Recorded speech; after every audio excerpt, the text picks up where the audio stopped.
Hey, thank you so much for tuning in to another episode of Opposites in a Nutshell. I'm Shay. As you can see, sweater weather has finally arrived to good old Dallas, Texas. That has absolutely nothing to do with the episode, but I'm so excited about it, so I figured, why not share? Anyways, the reason why we're all here, I know you guys are waiting for part 2 of the Church Kids episode, but we're still having technical difficulties with it. As soon as we have it up and running, we'll be sure to upload it so you guys can hear the rest of that conversation because it was a really good one. What else? Special guest. We have a super special guest this week. So one of Jasmine's childhood friends, Chris, who apparently also knew my brother in high school, like they graduated together, which means I was at Chris's graduation. So it's like, the whole, what is it? 6 degrees of separation, whatever. Like we're all not that far from each other type, whatever. It doesn't matter. Go look it up. Yes. So Chris joined us this week, which was super exciting because he is such a fun guy and he has such a cool life story, and he shared a little bit of that with us. So kind of told us about his travel, how he's moved around, and just had an adventure of a life and been a successful businessman. So yeah, if you want to learn a few things here and there, not only about Chris, but like things about life, he's a very wise guy. So be sure to stick around as we learn who is Chris Jones.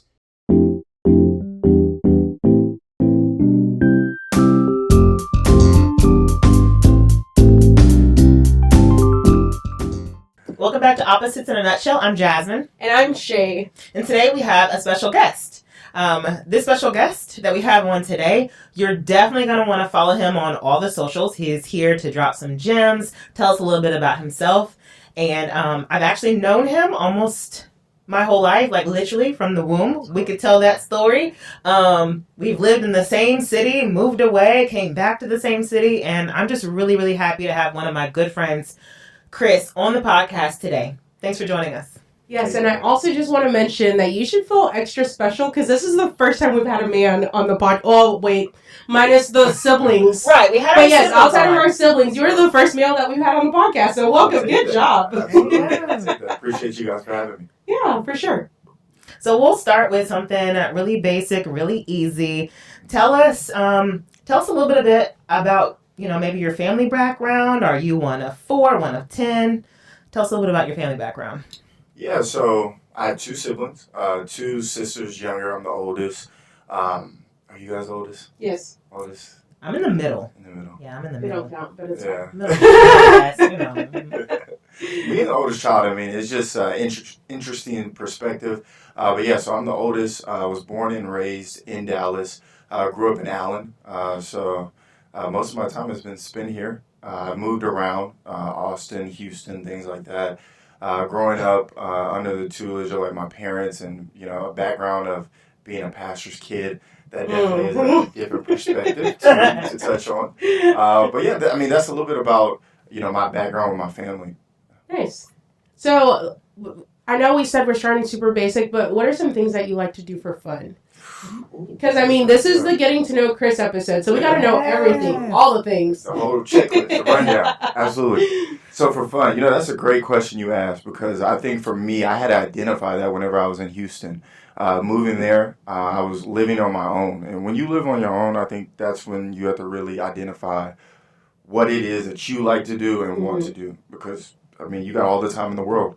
I don't have any kids, don't have a wife or anything like that. So for me, it's like, hey, I got this time. What am I going to use during that time, or what am I going to get creative with? So for me, it's podcasting. I love doing this. I'm glad you guys got me on the show. What basketball, sports? I mean, they don't know here on the pod, but I got a torn Achilles. Well, it's post-torn, I mean, I got surgery, so I'm good there. But I do like playing basketball, all types of sports. I like drawing, working out. Just the typical stuff, going out. I love music. I love dancing. I mean, I do hip-hop choreography. I think it's fun. It's pretty dope. Yeah. Fancy. That's a fun fact. A lot of people don't know. They think I got 2 left feet. They don't know. They don't Put me on know. the dance floor. They don't know. They just don't know. Tell them. I like that. Before we go any further, I'm going to ask, I probably shouldn't, but I will. what are some fun things to do in Houston? For a little background for our listeners, this has been an ongoing thing that anytime I find somebody that's lived in Houston, from Houston, my question is always, what is there fun to do? Because I personally, and we're probably about to lose a lot of listeners. We'll leave it at that. So, Chris, okay. What are some fun things to do in Houston? Yeah, so I lived in Houston recently. Actually, last month is whenever I left Houston. So I moved back to Dallas. I moved to Houston in 2021 of March. So I lived there roughly like a year and a half.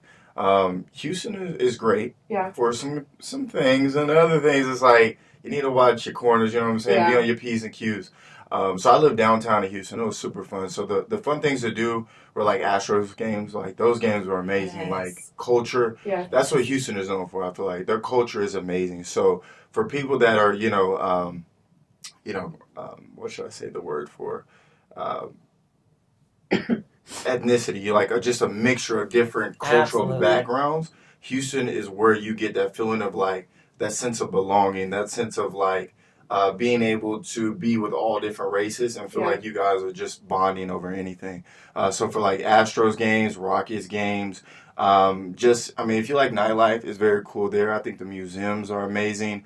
I mean, obviously the food. I mean, that speaks. I'll give them that. Yes. I will give them that. We literally took a trip earlier this year for my brother's birthday.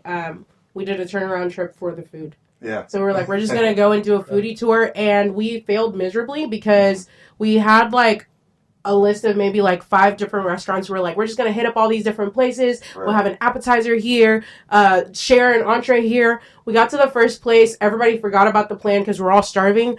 We all ordered full entrees. Ooh. We ate everything. And as soon as we were done, we were like, y'all, we have 5 more stops before we have to go home, and nobody has room to eat anything.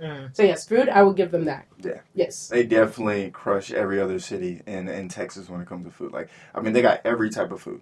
Yeah. Anything you want, they got it there for you. I think that outside of that, I mean, I think, what else is there to do there? The beach. You're so close to Galveston. Did you ever go to Galveston? I went a couple of times, but Galveston, I don't know if we consider that a beach. Thank you. What? Yes. I love Galveston. No, ma'am. You have to go off to the side to like the private beach area and pull your car up. We need another name for it. Really? I don't think it should be. No.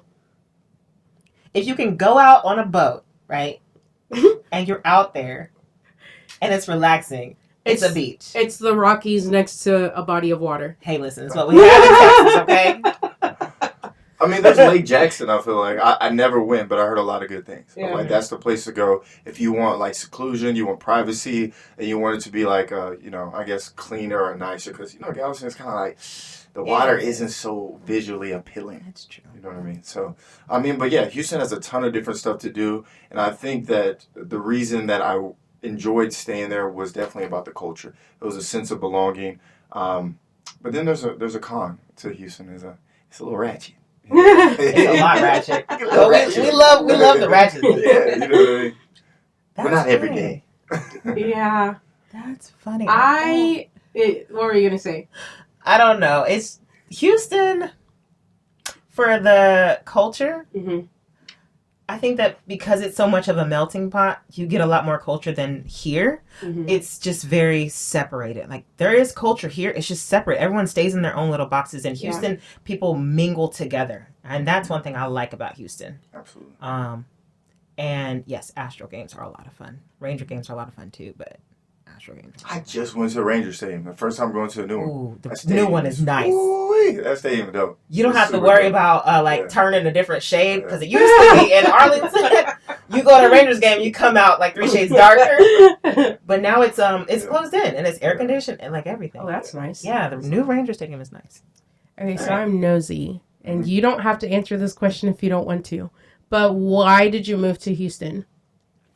Yeah, that's a really good question. For me, it was a sense of I need to try something new. Mm-hmm. There was another step to that plan, but because of my injury, that didn't go forward with the next step. So for me, it was like, I've lived in Austin for 7-8 years. I lived in San Marcos before that. I lived in San Antonio briefly. But I feel like Houston was the next move. I was working remote at the time because of COVID. Mm-hmm. So I was like, you know what? This is a perfect opportunity for me to move around. I feel like I was kind of like, did everything I could do in Austin. I felt like it was time for me to go. Things were changing. My circumstances were changing. So let's try Houston. Let's see what it's about. And I'm actually glad that I did that because I learned a lot about self when I was there. Dang, that's solid. So I'm glad you asked that question.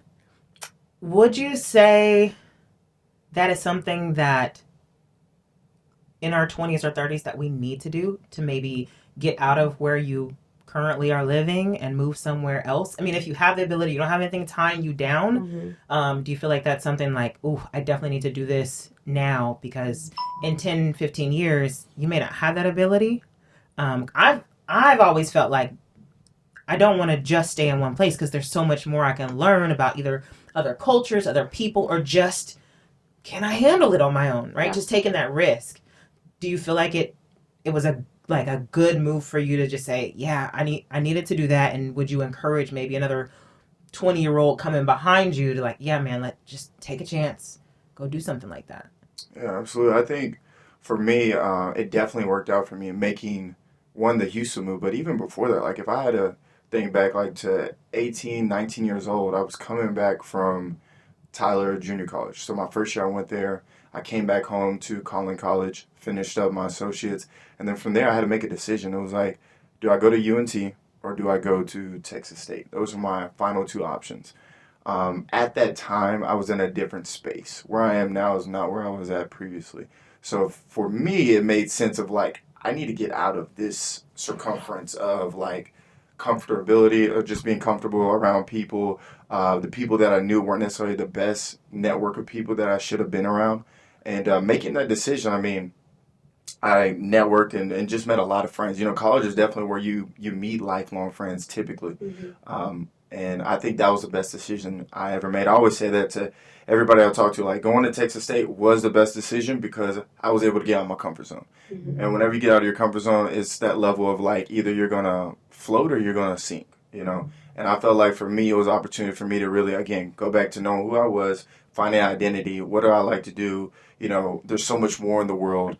And it's also something I try to preach to other people. I mean, it doesn't necessarily mean it works for everybody. I'm always about like, hey, get out of your circumference. I'm not opposed to, hey, if you grew up in Allen, you stay in Allen, that's fine. But I do believe on at least go try and see because there's so much in the world to see. It's almost like even with traveling, I always tell my friend, look, you got to get out the country.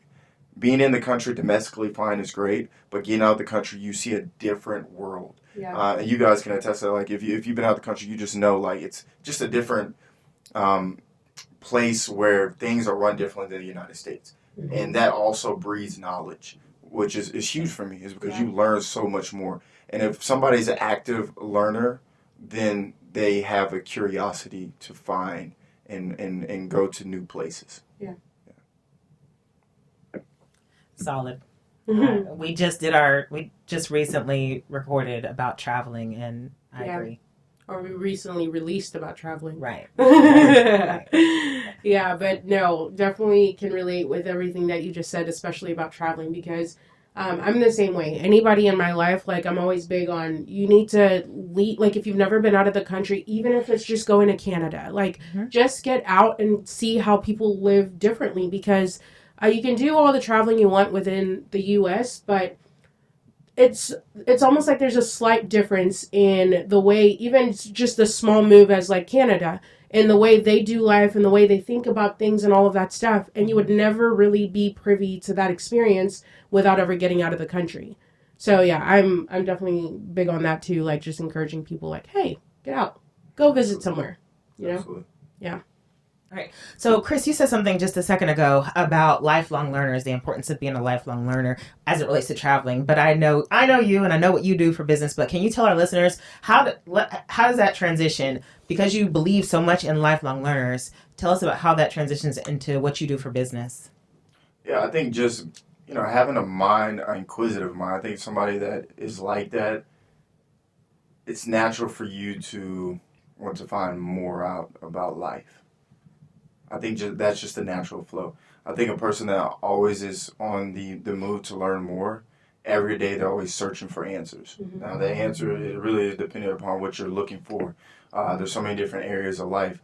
For me, creating a business was more so of the environment for me, working a job I didn't necessarily like.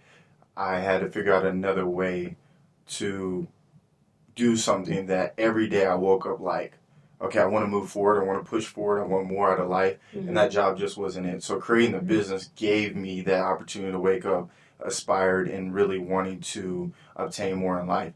Now, being a lifelong learner is just one of those things like, one, you're never going to stop being a student.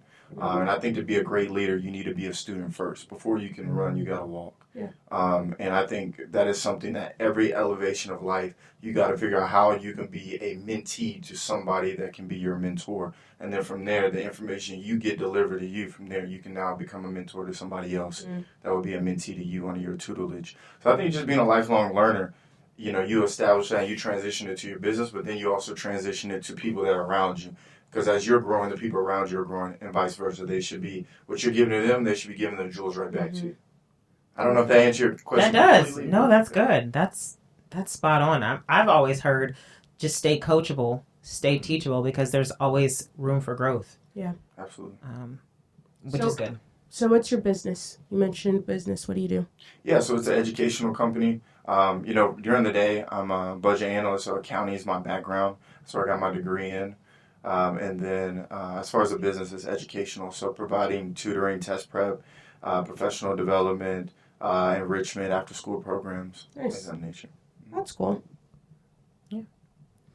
And I did have another question. So can you tell us how did you get started with, I think it was back in college, right? How you got started. And the reason why I want to ask that, because everyone can follow your podcast and learn more and go to your website. We can drop that in the description and everything. But the pathway, what you were saying about how you got started, I think can encourage a lot of people, because a lot of times we're afraid to take risks or we just don't know how.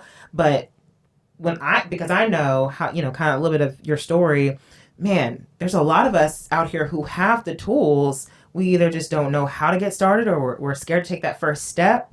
We're thinking, oh, well, it's just one person. Well, helping that one person can, in turn, end up helping 10 people, because they're going to go out and tell 10 people, so-and-so helped me. So can you just share just a quick 30 second to a minute on, like, how'd you get started? Like, what was that motivation for you? Yeah, absolutely. Being a college student, we've all been there. We know that, first and foremost, we're broke. Yes. We need some money in our pockets. You know what I mean? That's why scamming has been a full-time thing, but that's a different discussion. People out here be scamming. Man. We were talking about Houston earlier. Yeah, there's a lot of scammers over here. That's a con over here. A lot of scammers. No lies there. And I'm not saying you guys should be doing that. Absolutely not. Get that degree. But no, the CIA is looking for people who know how. There's a job for you if you know how to do it. Heads is wide. So it was just a thing of I was broke. So for me, being in college, it was more so I need to find a way to make money. So it was work study. I got a job, and that was being a tutor for college students in mathematics, like the accounting area. And then from there, I transitioned to working with elementary students at the campuses, working with students who have like learning disabilities, autism, dyslexia, dysgraphia. Then just working in the classroom with the teachers. So pulling students out, like one-on-one tutoring, homework, help, things like that. So for me, that was like my start. It wasn't something that I had envisioned of like, oh, this is going to turn into a business. It didn't click for me until I had gotten my first job, moved up to Austin. And it was just, my first job was, in a way, it was one of a monumental thing for me as far as my growth. Because I'll never forget my manager. I mean, he played a huge part in my leadership or just coaching me to go to the next level. I didn't like it at the time, but everything is always like clear-minded. Everything in hindsight always makes sense. So for me, it was like, people were saying, hey, I need tutorial service. They were talking about, my kids. I'm like, I need to make some money. You know what I mean? You get that first job. It's the first paycheck you've seen, like big paycheck. But I was just like, I can always hustle to find some more money. So I was just like, yeah, I'll take that opportunity. And it's crazy to think about, because at that time, I mean, you start small and then you work your way up. In no way, shape, or form am I saying I'm big, but where I started from, the improvement has been vast. I mean, I remember charging $10 an hour, which is just crazy to me, blasphemy. Like, I didn't know my value of my worth at that time. For me, $10, it made sense. You know, I'm going to take $10 an hour. But, it's just like I would never do that again now. But I just knew, I was like, this job is just, it's not for me. Yeah. Entrepreneurship is something that I saw growing up, and it was something that, I even did when I was younger. A lot of people don't know, but like when I was like 10 or 11, growing up, like you just see your father doing stuff. He had a landscape company. I created a lawn care business. I mean, I ain't going to say it lasted long. It was like a summer thing, maybe 2 months. But I was, mowing lawns and, what else was I doing?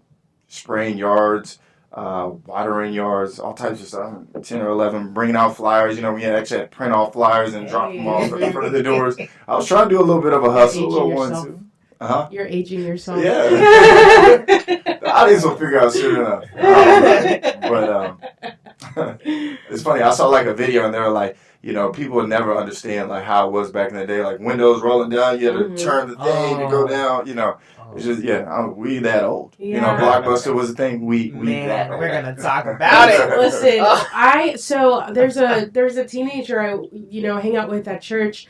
And she came up to me and she was telling me about this car that she got to sit in. And she's like, it was the coolest thing. They had like one of those things in the car. And I was like, what are you talking about? She was like, the window. And I was like, oh my gosh, have we really reached that point where now this is something that's foreign?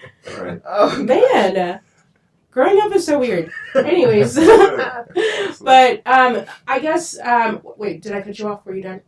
I mean, yeah, just in summary, it's just like, the price point I was at, doing that, from there, it just created into a business. I made a decision. I was like, okay, let's really try this. Let's see what it's about. I knew I wanted to do something. It was something I already kind of like had an idea to do. Mm-hmm. I didn't know what else to start that I felt like I was seasoned in or experienced in or something that I had a passion in. For me, it was like, well, education makes sense. And now I look back also, it's like, okay, when I look at my family tree line, a lot of the people were in education. Like my grandmother, my mother, my aunt, my great-grandma, like, it just continues the flow of, like, okay, in some way, shape, or form, my uncle, they're in education in some facet. So it's like, maybe that just makes sense why I kind of got into it. And I'm a person, I have friends around me, they can attest. I'm probably, like, always in teacher mode. So I'm always, they giving me game, too, but it's also more like, I'm always like, we need to be serious. We need to talk about real discussions. And it's like, bro, Chris, chill, like, have a beer, relax. That's how I am with healthy food. Yeah. And I am not. I love 8 dimensions of wellness, right? Yeah. Like, you're telling me I need to go for a walk, but it's so easy. It is what it is. Okay, so one last topic. We wanted to just ask you a little bit about your beliefs and just whatever you want to share. I know that you're a man of God and you hold yourself to that standard, and but our listeners can learn a lot. Like Shay was saying, we have talked about growing up in church. We've had that podcast episode with our siblings, but you are the first man that we've had on. So, and we have a lot of our friends that are in church, who've not been in church, that are listening to our podcast. So, just a little bit about, how, and you mentioned your family, your dad is a pastor. And so, but when did it become your own? And maybe just anything encouraging that you want to share for someone who's maybe on the fence, don't know what they believe, don't have any hope at all. Just tell us a little bit about that. Right. So first and foremost, my faith is very important to me. I think it's something for a long time I try to push under the rug. It wasn't something I presented myself with. Like, I'm a believer of Christ. I think for a long time it was like, I do believe. But I also think my faith was also different, rocky. It was come and go. I'm not saying my faith is to the area that I would like it at, but I definitely feel that it's strengthened over the years, especially this year, because I feel like this year, if there was one word I could just sum up this year in summary, because, 2022 is coming to a close, so I like to reflect on being like, what did I accomplish from this year? What did I take away from this year? For me, it was really patience, like to summarize that. Just in one word, from car accident to torn Achilles to just areas of business, things didn't go the way that I envisioned, the process that I had in my mind. But that is kind of like correlation to God has his own timing. It's not your time. You don't work on your time. You work in his time. You work in the flow that he has for you and the designation or the design that he has set up for you. And I think that was just the hardest part. Also, just always checking your ego too. So my relationship with Christ has definitely strengthened due to those things that I've endured this year. There's some other things that have just happened in my life that has really, transitioned where I'm at mentally. And it's helped me have a clearer mindset because now when I am, conversating with other people, my conversation is not me. It's about him. You know what I mean? It's more so about like, I can't do this because I've tried to do this so many times. I think a lot of people go through that. You try to do it so many times, I can do it myself. And I've done that for a long time. And there was a point where you just realize, like, dude, you can only do so much. You are not that person like you think that you are. There's a lot of things that you have to just kind of let him take the steering wheel. And it's funny because I had a conversation with a friend yesterday. He was actually helping me with the podcast. He met me and he was just helping me on the things that you guys set up. Like how do I get that set up and that quality that I envision for the podcast? He was just kind of telling me, Chris, like, our faith, when people are looking at us, who we are and what our faith is about is the first thing that people really get identity of, when they see us. And for a long time, especially when you're young, I don't think that a lot of people understand how big praise and worship is. We was having that conversation too. It's like, I didn't really understand the gravity of praise and worship until I got older. Because you would be looking at older people and they'd be crying or they'd be, rejoicing. Hands in the air, dancing. You didn't really understand. And you start understanding now because you're getting older how much life takes a toll on you and how many different ways life comes at you. Yeah. You can't really understand the gravity of that when you're 19, 18. Now, some things can happen in your life at that younger age. More times than not, life has to carry on for you to really understand why you praise him so hard, why you got to be there at church, why you got to serve, why that stuff is so important in your life. So for me, I feel like I started understanding that. Like, okay, I'm getting hit left and right. Things are happening to me. God, you're doing this for a purpose, for a reason. What are you trying to get out of me? Is it because you're trying to strengthen me? Is it because you're trying to bring me home? Truthfully, I felt like I was in Houston. I wasn't necessarily living the way that I should have been for him at all times. I feel like I need to drive you back to Dallas. What I need to drive you back to Dallas, I need you to start serving here. I need you to be here. It doesn't make sense for you. It makes sense for what I had planned for you, though. At the time, you think short term. He's thinking long term. Yeah. I'm thinking 20, 30 years down the road. Yeah. You just thinking right now. So I got to put you here so you can learn and sit and grow. So, yeah. I don't know if that answered. I'm going on. I'm rambling now. No, that's good. That's good. Yeah. You can cut my mic off. All right, on that note.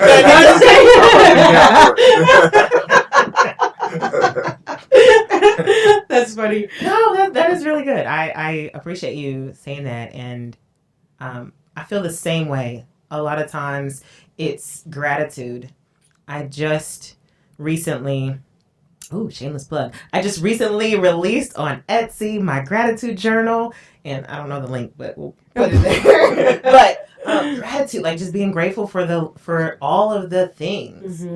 I'm grateful for breath. I'm grateful that I can open my eyes. I'm grateful that I can walk. Yeah. Because I couldn't walk, months ago until I started going to PT, things like that. Like, man, gratitude. And just thanking God for every little thing. That's the space that I'm in. Yeah. This year, I'm just so grateful. Just so grateful. Yeah. I know one time we had a conversation, and I'm going to try and see if I can remember how it was phrased, but it was a statement that was made of you can't worry when you're like being grateful. Like, those two things can't exist. They cannot exist at the same time. That's right. And so I thought that was like a solid reminder of, whenever things are tough and I'm concerned and worried and like, whatever it is, if I switch my thinking from that to being like a spirit of gratitude, it kind of, those things, not that they disappear, but it shifts your perspective on your situation, And so, yeah, I definitely wholeheartedly agree. Like, gratitude it's such a key thing just in life in general. Like, even if, like, for any listeners that may not be believers, like, just being grateful. That's why, they would always say, count your blessings, It just really does change your perspective on your situation. Yeah, I agree. That's true. I agree. Yeah. Cool. Well, we've gotten a chance to get to know you, Chris. And again, thank you so much for being on the podcast. We're definitely going to want to have you back on because we feel like you bring a lot to the table. Again, for those of you who don't know, Chris is a entrepreneur and CPA, right? So Not quite. not CPA yet. Not okay. yet. But you can still help people with their money. Yeah. We all need help with our money. There's just so many, and he has his own podcast. Him and his co-host have the How I Talk podcast. And so you can check that out where they drop so many nuggets of wisdom, everything from marriage to finances to business to just living day-to-day things. And so we value you coming and being a part of our podcast today, but we definitely just want to encourage everyone to check out everything else that Chris is doing. He's definitely someone that you want to follow, even get in touch with if you have questions, things like that. Before we kind of wrap up, is there anything that we haven't asked you that you would like to share? The floor is yours. We won't cut your mic off. Back on. All right. Anything that you guys haven't asked? Yeah. I you think it'd be? Yeah, go for it. Absolutely. So I think for the listeners, I think that if there's anything that you are second guessing or you're unsure of, but is on your heart to do, I would encourage you to do those things. So if it's something that you're not sure of, you don't know how it's going to work out. I've been in that place. I'm still in spaces of that place. There's a lot of decisions that you have to make. Sometimes, step one doesn't make sense to go into step two. You're not really sure how you're going to make it work, but it's something that is on your heart that you want to do. I encourage you to try it because fear is the enemy of success. If there is a door that you want to go through, you want to push through, please push through it. Just try it because, you would rather live a life of, I did this, I tried this, instead of a life of what if. Mm-hmm. Because you only get one shot at life. You only get one chance. So whatever it is that you really want to pursue, whatever it is that you really want to do, I would encourage somebody to do it, to try it. The worst thing that can happen is you fail. Mm-hmm. But failure is the best teacher. Failure lets you go into the next phase of what you want to try and say, hey, I'm going to be a better person in this aspect, or something I want to start with is a business. You can say, you know what, I learned from the past. I won't make the same mistake moving forward. And you got to fail. When you look at some of the greatest people in life, they just failed more. Sports is something that me and my boys love talking about. Mm-hmm. So a lot of things I equivalate or I transition to sports. But when you look at the greatest athletes, one common story amongst all of them is that they failed more than they actually achieved. Mm-hmm. But because they were shooting their shots or making those attempts, it just puts them in a better position to actually win. So, for example, Michael Jordan, all those, you see a lot of game winners, you call him the GOAT, but if you were to look at it, he missed more attempts than he made as far as game winners. But it's the mindset. Mm-hmm. It's, I'm not scared, I'm not fearful. I might have fear, but I still step into the room and I still try, I still attempt, and you still see me there. And I think if you apply that in your everyday life, people will see you, things will happen for you, and put your trust in God, things will happen. That's awesome. That's it. See, I told y'all, he nuggets, just nuggets. And he could go on for days. So yeah, thank you again, Chris. Absolutely. Really appreciate you being here. And for our listeners, where can they find you? Yeah, so they can reach out to us on How I Talk. We have a Instagram page. We have Facebook. They can reach out through, of course, listening to us on Apple, YouTube. We're always trying to come up with new content. We try to be as consistent as possible, but I need a studio like this. If I get a studio like this, I'm going to be consistent. You guarantee it. But yeah, just you reach out. I'm a person that loves to have conversations, honest conversations, truthful conversations, and just learn more about what another person has to offer. Cool. Well, thank you so much for being on the episode. As we said, we're going to have Chris back. We're not even going to try and pretend. For the viewers that are watching, y'all going to see us in these same clothes because we're going to record another episode. So you will definitely see Chris back. Until then, catch you for the next episode. Bye. Bye.